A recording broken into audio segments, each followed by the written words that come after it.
जय श्री कृष्णा। राधे राधे। आप सभी का दिन शुभ और मंगलमय हो।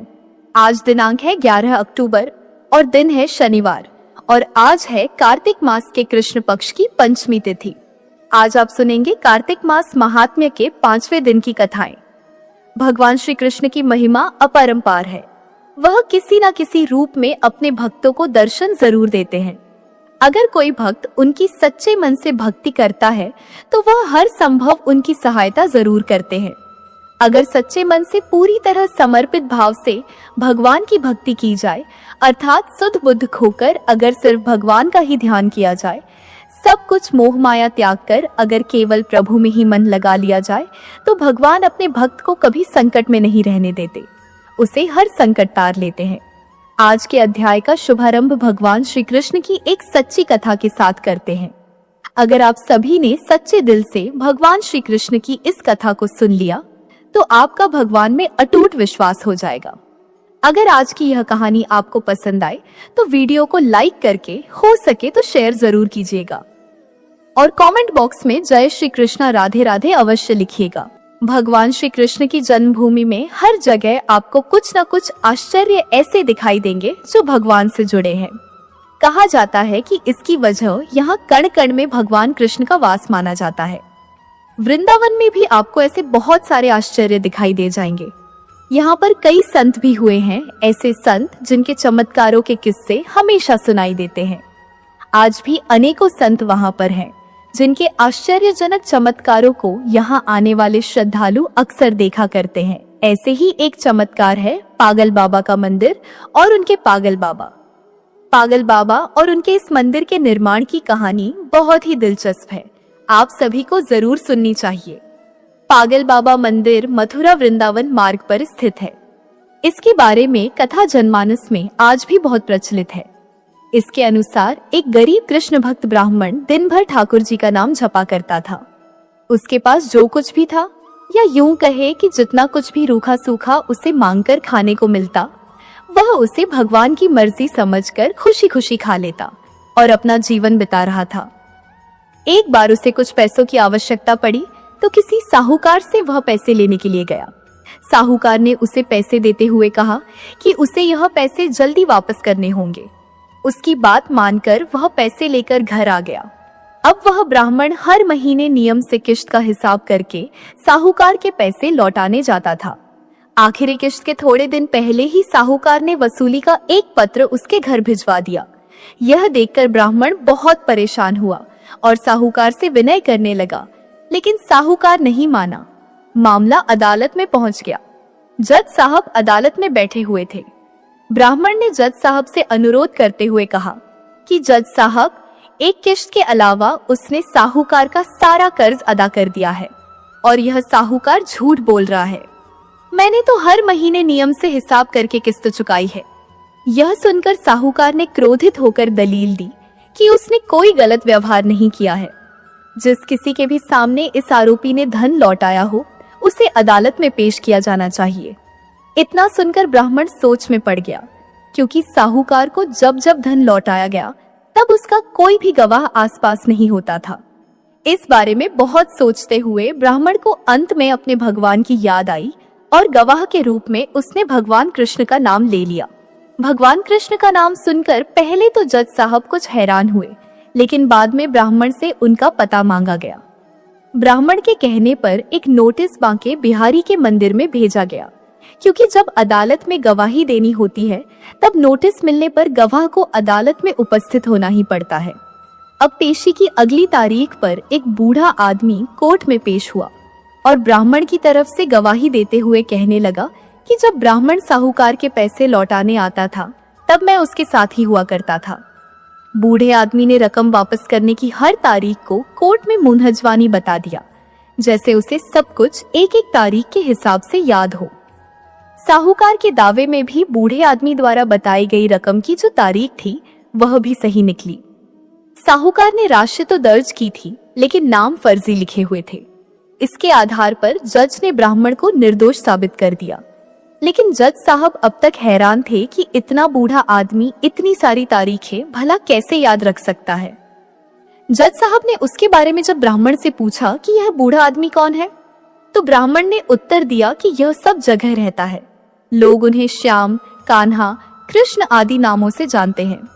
इसके बाद जज साहब ने फिर से ब्राह्मण से पूछा कि बताओ वह बूढ़ा आदमी कौन था। फिर ब्राह्मण ने कहा कि सच में मुझे नहीं पता कि वह कौन थे। जज साहब को इस बात से बड़ी हैरानी हुई। उनके मन में सवाल पर सवाल आ रहे थे कि आखिरकार वह आदमी कौन था। इसी पहेली को सुलझाने के लिए जज साहब स्वयं अगले दिन बांके बिहारी के मंदिर में पहुंच गए, क्योंकि ब्राह्मण ने जब गवाही का वह पता दिया था तो उसमें यही पता उपस्थित था। जज साहब जानना चाहते थे कि आखिर बीते दिन जो आदमी अदालत में गया था वह कौन था। मंदिर के पुजारी से जब जज साहब ने पूछा और सारे घटनाक्रम की जानकारी दी और बात की, तो पुजारी जी ने बताया कि जो भी चिट्ठी पत्री यहाँ आती है उसे भगवान के चरणों में रख दिया जाता है। जज साहब ने उस बूढ़े आदमी के बारे में भी पूछा, लेकिन पुजारी जी ने कहा कि ऐसा तो कोई भी आदमी यहाँ नहीं रहता। यह सब बातें सुनने के बाद जज साहब को लगा कि हो ना हो वे साक्षात श्री कृष्ण ही रहे होंगे। इस घटना का जज पर इतना असर पड़ा कि अपने आप को धन्य मानते हुए उन्होंने अपने पद से ही इस्तीफा दे दिया और घर परिवार भी छोड़ दिया और स्वयं एक संत बन गए। भगवान कृष्ण की भक्ति में रम गए। स्थानीय लोगों का मानना है कि बहुत साल बाद वह जज पागल बाबा के नाम से वृंदावन में वापस लौटे और उन्होंने पागल बाबा मंदिर का निर्माण कराया। तब से यह मंदिर पागल बाबा मंदिर के नाम से प्रसिद्ध है। इस मंदिर के निर्माण के बारे में एक और प्रचलित मान्यता है कि जब जज साहब को पता लगा कि उनके सामने साक्षात श्री कृष्ण ही अदालत में पेश हुए हैं, तब से वह श्री कृष्ण को ढूंढने के लिए इतने अधीर, इतने बेचैन हो गए थे कि अपनी सुध बुद्ध खो बैठे थे। इस घटना ने उन्हें इतना बेचैन कर दिया था, इतना व्याकुल कर दिया था कि वह पागल से हो गए थे। इसके बाद वह जिस किसी भंडारे में जाते, वहां से पत्तलों की जूठन उठाते और उसमें से आधा जूठन ठाकुर जी को अर्पित करते और आधा खुद खा जाते थे। उन्हें ऐसा करते देख लोग उनके विरुद्ध हो गए। लोगों ने उन्हें मारना पीटना भी शुरू कर दिया, लेकिन वह अपनी सुध बुद्ध खोकर हर दिन भंडारों का जूठन खुद खाते और भगवान को भी खिलाते रहते थे। हारकर लोगों ने उन्हें पागल के रूप में मान लिया और धीरे धीरे उनका नाम ही पागल बाबा पड़ गया। कहा जाता है कि उनसे परेशान होकर लोगों ने एक बार उनके खिलाफ एक योजना बनाई, जिसके अनुसार लोगों ने भंडारे में अपनी पत्तलों में से कुछ भी नहीं छोड़ा ताकि वह ठाकुर जी को जूठन ही ना खिला सके। लेकिन पागल बाबा तो आखिर पागल बाबा ठहरे। उन्होंने वो सारी पत्तलों में से पोंछ कर जितनी भी जूठन हो पाई उन सब का एक निवाला बना लिया और अपने मुंह में डाल लिया। लेकिन इस आपाधापी में इस बार वह ठाकुर जी को भोग लगाना भूल गए। इस बात का एहसास होते ही बिना ठाकुर जी को भोग लगाए ही वे निवाला मुंह में रख गए। उन्हें लगा कि अगर वह पहले खा लेंगे तो ठाकुर जी का अपमान हो जाएगा और अगर यह निवाला बाहर थूक दिया तो अन्न का अपमान हो जाएगा। अब वह निवाला मुंह में लेकर ठाकुर जी के चरणों का ध्यान करने लगे।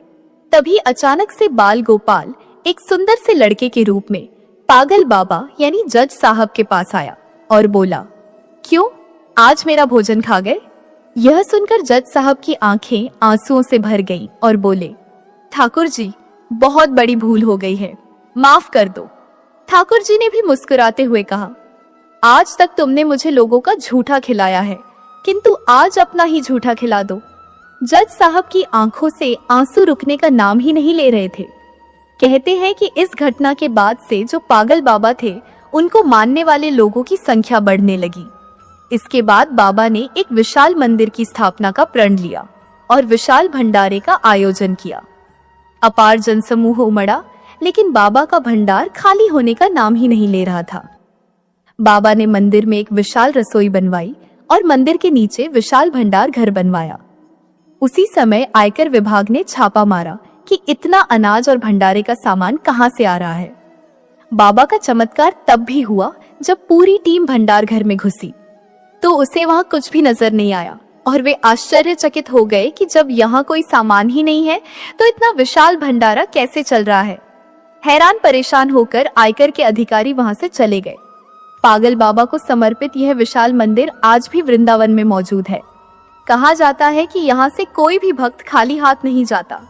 यहाँ भक्तों की हर मनोकामना पागल बाबा और उनके कन्हैया जी जरूर सुनते हैं। तो कैसी लगी आपको आज की यह कहानी, कमेंट करके जरूर बताइएगा। अब सुनिए कार्तिक मास महात्म्य में आगे का अध्याय। इससे पहले के अध्याय में जब भगवान श्री कृष्ण ने सत्यभामा जी को उनके पूर्व जन्म का वृतांत सुनाया, तब यह कथा सुनकर समस्त ऋषि मुनियों ने श्री सूत जी महाराज से कहा, हे सूत जी महाराज, अब आप कृपा करके कार्तिक मास और तुलसी जी के महात्म्य का भी वर्णन कीजिए। तब सूत जी बोले, हे ऋषियों, जो प्रश्न आपने मुझसे किया है, यही प्रश्न राजा पृथु ने नारद मुनि से किया था, और जो उत्तर नारद जी ने महाराज पृथु को दिया था, वही आज मैं आपको सुना रहा हूँ। सो आप सब एकाग्रचित्त होकर सुनो। एक दिन राजा पृथु ने श्री नारद जी से पूछा, हे देवर्षि, भगवान को तुलसी इतनी प्यारी क्यों है? आप कृपा करके इसका महात्म्य भी सुना दीजिए। राजा पृथु की बात सुनकर देवर्षि नारद कहने लगे, एक समय देवराज इंद्र बहुत से देवताओं और अप्सराओं सहित देवों के देव श्री महादेव जी के दर्शन के लिए कैलाश पर्वत पर गए। वे सभी जब कैलाश पर्वत पर पहुंचे तो उन्होंने भारी आकार और भयंकर नेत्रों वाले एक विशालकाय पुरुष को देखा। तब देवराज इंद्र ने उससे पूछा, तू कौन है और भगवान शिव कहाँ है? देवराज इंद्र के कई बार पूछने पर भी उसने कोई उत्तर नहीं दिया तो देवराज को बड़ा क्रोध आया। मारे क्रोध के देवराज इंद्र ने अपना वज्र उसके कंठ पर दे मारा, जिससे उसका कंठ नीला हो गया, परंतु साथ ही इंद्र का वज्र भी भस्म हो गया। फिर उसकी आंखों में प्रचंड ज्वाला प्रकट हुई। उस समय ऐसा प्रतीत हो रहा था मानो यह ज्वाला देवराज इंद्र सहित सारे संसार को जलाकर भस्म कर देगी। ऐसी भयानक परिस्थिति देखकर देवगुरु बृहस्पति जी तथा देवराज इंद्र आदि सभी देवता नतमस्तक होकर भगवान शिव की स्तुति करते हुए कहने लगे, हे देवों के देव श्री महादेव, त्रिपुरासुर और अघासुर का विनाश करने वाले, हे त्रिपुरारी अग्निहारी, आपको बारंबार नमस्कार है। हे सुरनर मुनि की रक्षा करने वाले, आपको नतमस्तक प्रणाम है। देवर्षि नारद ने कहा, हे राजा पृथु, इस प्रकार देवताओं की स्तुति सुनकर श्री महादेव जी ने समस्त ब्रह्मांड को भस्म कर देने वाली अग्नि को शांत कर दिया और कहने लगे, हे देवता गणों, मैं आप सबकी स्तुति सुनकर अत्यंत प्रसन्न हूँ, सो आप सब कोई वर मांगिए। तब समस्त देवताओं सहित देवगुरु श्री बृहस्पति जी ने क्षमादान मांगा और कहा, हे देव, देवराज इंद्र से जो अपराध हुआ है उसके लिए उन्हें क्षमा प्रदान कीजिए। श्री बृहस्पति जी की स्तुति सुनकर पुनः देवाधिदेव श्री महादेव जी कहने लगे, मैंने इंद्र का अपराध क्षमा कर दिया और उन्हें जीवन दान भी दे दिया है। हे बृहस्पति जी, आज से आपका का एक नाम भी अमर होगा। तब श्री बृहस्पति जी कहने लगे, हे भगवान, अगर आप हम सब पर प्रसन्न हैं, तो देवराज इंद्र की रक्षा भी कीजिए और सारे ब्रह्मांड को भस्म करने वाली अग्नि जो आपके तेज से उत्पन्न हुई है, उसे भी शीघ्र शांत कर दीजिए। भगवान शंकर कहने लगे, मेरे नेत्रों से निकला हुआ ज्वाला रूपी तेज अब वापस कैसे हो सकेगा, इसलिए अब हम इसे कहीं दूर फेंक देते हैं। ऐसा कहकर भगवान भूतेश्वर ने उस अग्नि को समुद्र में फेंक दिया। तब वह अग्नि गंगा के संगम पर गंगा सागर में जा गिरी और एक बालक का रूप धारण करके रोने लगी। उसके रोने की आवाज से पृथ्वी कंपायमान हो गई, सप्तद्वीप बहरे हो गए। ऐसा घोर आश्चर्य देखकर समुद्र की गोद में बालक को रोते हुए देखकर श्री ब्रह्मा जी बड़े आश्चर्य से पूछने लगे, यह किसका बालक है? समुद्र ने उस बालक को बड़े आदर से उठाकर ब्रह्मा जी की गोद में दे दिया और कहा, यह मेरा पुत्र है जो गंगा से उत्पन्न हुआ है, अब आप इसका नामकरण कराइए। उसी समय उस बालक ने ब्रह्मा जी की दाढ़ी पकड़कर बड़े जोर से खींच दी, जिससे ब्रह्मा जी की आंखों में आंसू भर आए। तब किसी प्रकार से ब्रह्मा जी ने अपनी दाढ़ी छुड़ाई और कहा, इसने हमारी आंखों से जल निकाला है, इसलिए इसका नाम जलंधर होगा और यह शिव जी के अलावा संसार में और किसी के हाथ से नहीं मर पाएगा। इसका कारण यह है कि यह शिव जी के अंश से उत्पन्न हुआ है। यह सुनते ही वह बालक युवा हो गया। तब ब्रह्मा जी ने शुक्राचार्य जी को बुलाकर उसका राज्याभिषेक कराया और तब ब्रह्मा जी वहां से अंतर्ध्यान हो गए। सिंधुराज ने कालनेमी की पुत्री वृंदा के साथ जलंधर का विवाह करा दिया। वृंदा अति सुंदर थी और सारे ब्रह्मांड में प्रथम सती और पतिव्रता थी। परम सुंदर पत्नी पाकर जलंधर बहुत प्रसन्न हुआ, इसलिए आनंद से अब उसके दिन बीतने लगे। जब जब जलंधर घर में आता तो वृंदा स्वयं अपने हाथों से पंखा करती, पांव दबाती। इस प्रकार वह अपने पति को नारायण समझकर उसकी सेवा किया करती थी। देवर्षि नारद बोले, हे राजन, अब मैं पतिव्रता स्त्रियों के कुछ लक्षण सुनाता हूँ। पतिव्रता स्त्री अपने पति के दुख में दुखी और पति के सुख में सुखी रहती है। पति के परदेश जाने पर विरह वेदना का अथाह दुख सहन करती है।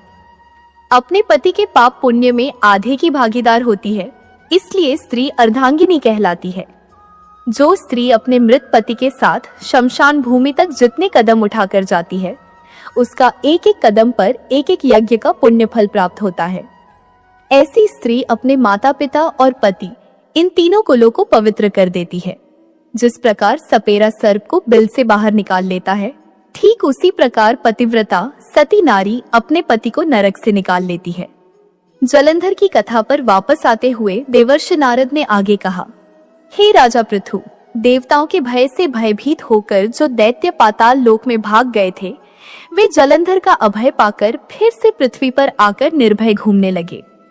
उसी समय जलंधर ने राहु के कटे हुए सिर को देखा और उसने शुक्राचार्य जी से इसका रहस्य पूछा। तब उन्होंने समुद्र मंथन के समय देवताओं द्वारा अमृत को छलने जाने का वृत्तांत उसे कह सुनाया। इस प्रकार अपने पिता का मंथन और देवताओं द्वारा दैत्यों का अपमान सुनकर जलंधर को बड़ा क्रोध आया। क्रोध में भरे हुए जलंधर ने अपने एक दूत को बुलवाया और देवताओं के पास भेजा। दूत ने न तो अपना मस्तक झुकाया और न नमस्कार किया, बल्कि गरज कर कहा, दैत्यराज, जलंधर ने जो कुछ कहकर भेजा है वह सब कान खोलकर सुन लो। उन्होंने कहा है कि मेरे पिता समुद्र का मंथन करके जो 14 रत्न तुमने लिए हैं, उन पर तुम्हारा कोई अधिकार नहीं है। भलाई इसी में है कि वे रत्न तुम हमें वापस लौटा दो। दूत के ऐसे अभिमानपूर्ण शब्द सुनकर देवराज इंद्र भयभीत हो गए और विस्मय के साथ बोले, समुद्र सदैव हमारे शत्रु दैत्यों की रक्षा करता है, इसलिए हमने जो रत्न लिए हैं उस पर दैत्यों का कोई अधिकार नहीं है। दूत ने देवराज के ऐसे वचन सुनकर वापस लौटकर जलंधर को उत्तर सुना दिया। इसे सुनकर जलंधर को बहुत क्रोध आया और वह देवताओं को जीतने का उपाय सोचने लगा। उसने सभी दिशाओं में दूत भेजकर और पाताल में संदेश देकर समस्त दैत्यों को बुला लिया। शुंभ और निशुंभ को दैत्य दल का सेनापति बना दिया। उन्होंने दैत्य दल सहित नंदन वन में जाकर देवराज इंद्र की अमरावतीपुरी को चारों ओर से घेर लिया। तब देवराज इंद्र की आज्ञा से देवता भी युद्ध करने के लिए तैयार होकर युद्ध के मैदान में आ डटे। अनेक प्रकार के शस्त्रों से दैत्यों और देवताओं में भीषण युद्ध आरंभ हो गया। दोनों पक्ष एक दूसरे को मारकर गिराने लगे। सब ओर रक्त की धारा बहने लगी। मरकर गिरे हुए हाथियों और घोड़ों से पृथ्वी भर गई। जो दैत्य युद्ध भूमि पर गिरकर मर जाते थे, उन्हें शुक्राचार्य अपनी संजीवनी विद्या से जीवित कर देते थे। उधर देवगुरु बृहस्पति भी द्रोणाचल पर्वत की दिव्य जड़ी बूटियों का प्रयोग करके देवताओं को दोबारा जीवित करने लगे। जब देवगुरु बृहस्पति द्वारा जड़ी बूटियों के प्रयोग से देवताओं को जीवित करने का समाचार दैत्यराज जलंधर ने सुना, तो उसने समस्त बलशाली दैत्यों को एकत्रित करके आज्ञा दी कि द्रोणाचल पर्वत उठाकर समुद्र में फेंक दो। जलंधर की आज्ञा पाते ही दैत्यों ने द्रोणाचल पर्वत उठाकर समुद्र में फेंक दिया और फिर घोर युद्ध आरंभ कर दिया। दोबारा प्रारंभ हुए युद्ध में बहुत से देवता मारे गए। तब देवगुरु बृहस्पति जी एक बार फिर संजीवनी बूटी लेने के लिए द्रोणाचल पर्वत पर गए। वहां पर पर्वत को ना पाकर और देवताओं का हार होते देखकर देवगुरु घबरा गए। इसके बाद जो कुछ भी हुआ उसका वृत्तांत आप आगे आने वाली वीडियो में सुनिएगा। अब आइए श्रवण करते हैं कार्तिक मास में नित्य सुनी जाने वाली श्री शालिग्राम जी की कथा। कृष्णनगर के पास एक गांव में एक ब्राह्मण रहते थे। वे पुरोहिती का काम करते थे।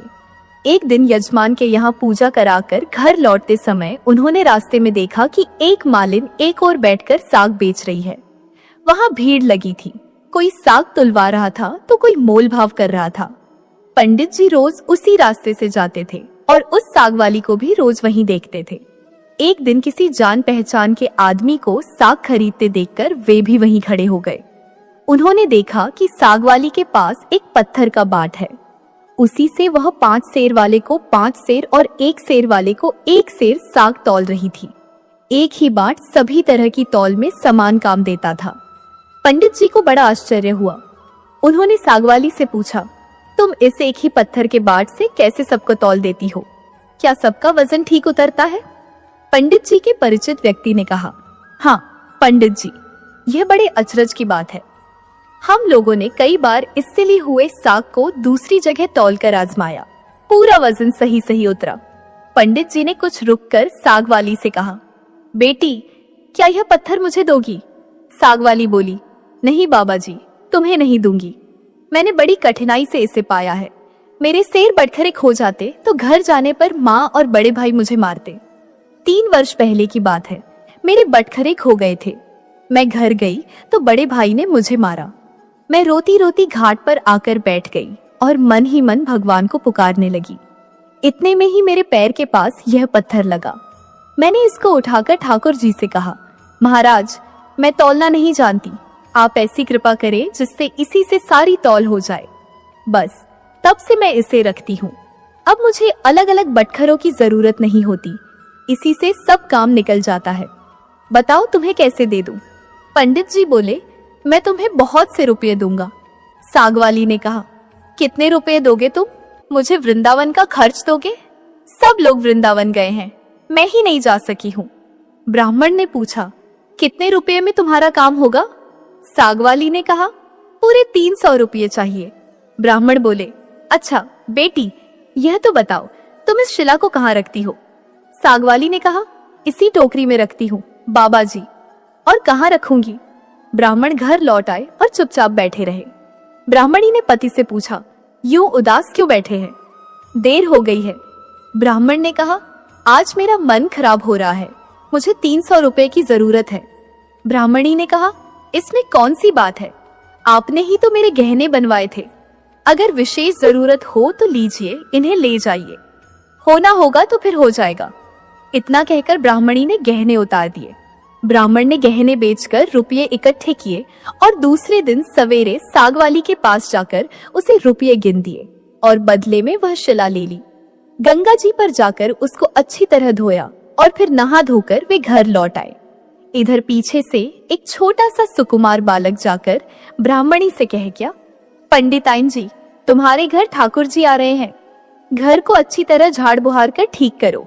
सरल हृदय वाली ब्राह्मणी ने घर साफ करके उसमें पूजा की सामग्री सजा दी।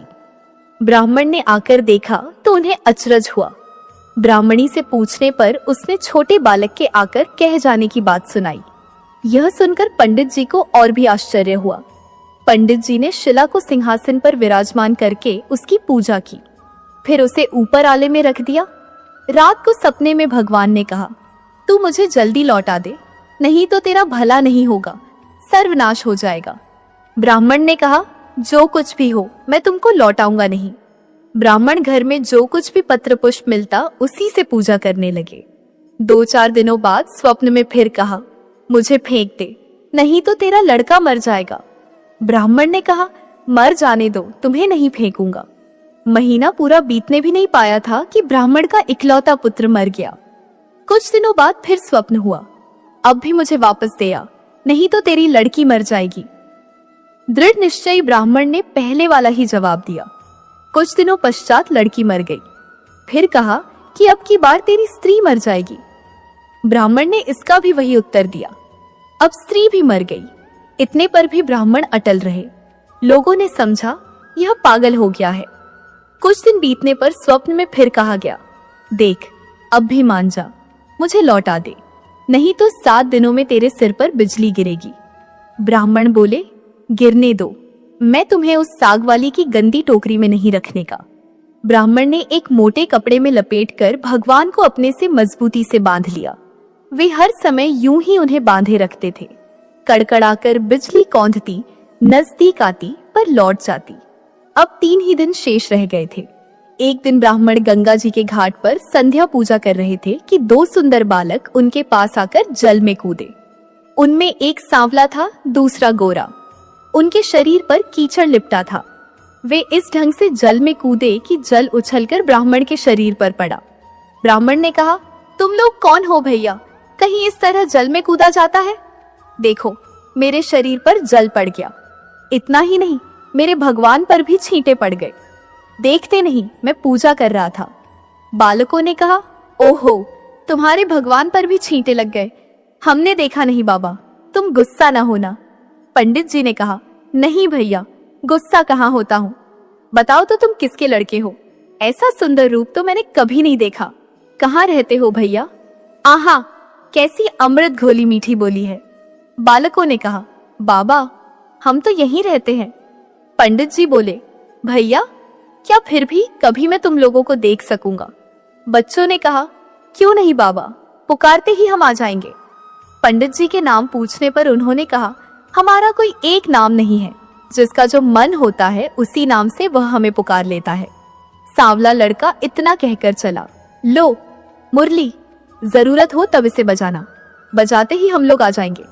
दूसरे गोरे लड़के ने एक फूल देकर पंडित जी से कहा, बाबा, इस फूल को अपने पास रखना, तुम्हारा सदा मंगल होगा। वे जब तक वहां से चले नहीं गए, ब्राह्मण निर्निमेष दृष्टि से उनकी ओर आंखें लगाए रहे।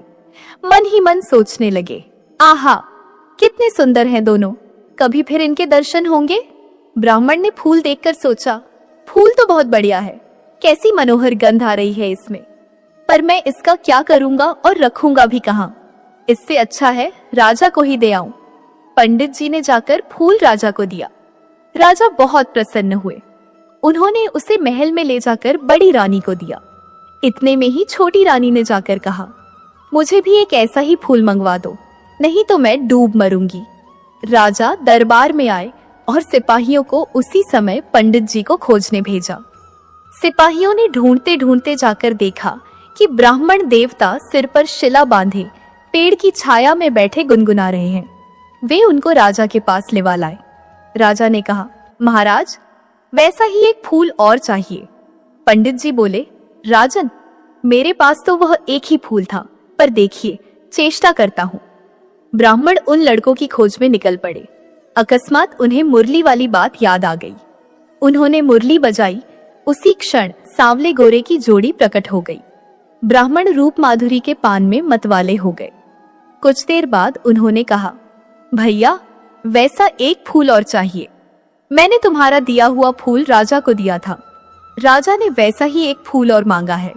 गोरे बालक ने कहा, फूल तो हमारे पास नहीं है, परंतु हम तुम्हें एक ऐसी जगह ले जाएंगे जहां वैसे फूलों का बगीचा खिला है।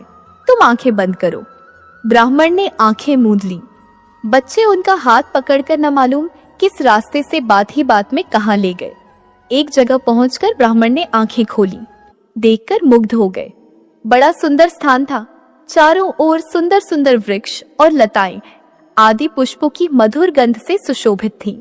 बगीचे के बीच में एक बड़ा मनोहर महल था। ब्राह्मण ने देखा तो वे बालक गायब थे। वे साहस करके आगे बढ़े। महल के अंदर जाकर देखते हैं, सब ओर से सुसज्जित बड़ा सुरम्य स्थान था। बीच में एक दिव्य रत्नों का सिंहासन था। सिंहासन खाली था। पंडित जी ने उस स्थान को मंदिर समझकर प्रणाम किया। उनके माथे पर बंधी हुई ठाकुर जी की शिला खुलकर नीचे गिर गई। जो ही पंडित जी ने उसे उठाने को हाथ बढ़ाया कि शिला फटी और उसमें से भगवान लक्ष्मी नारायण प्रकट होकर खाली सिंहासन पर विराजमान हो गए। भगवान नारायण ने मुस्कुराते हुए ब्राह्मण से कहा, हमने तुमको कितने दुख दिए, परंतु तुम अटल रहे। दुख पाने पर भी तुमने हमें छोड़ा नहीं, पकड़े ही रहे। इसी से तुम्हें हम सशरीर यहाँ ले आए हैं। जो भक्त स्त्री, पुत्र, घर, गुरुजन, प्राण, धन, इहलोक और परलोक छोड़कर हमारी शरण में आ गए हैं, भला उन्हें हम कैसे छोड़ सकते हैं? इधर देखो, यह खड़ी है तुम्हारी सहधर्मिणी, तुम्हारी कन्या और तुम्हारा पुत्र। ये भी मुझे प्रणाम कर रहे हैं। तुम सबको मेरी प्राप्ति हो गई। तुम्हारी एक की दृढ़ता से सारा परिवार मुक्त हो गया। एक बार प्रेम से बोलिए, श्री शालिग्राम भगवान की जय।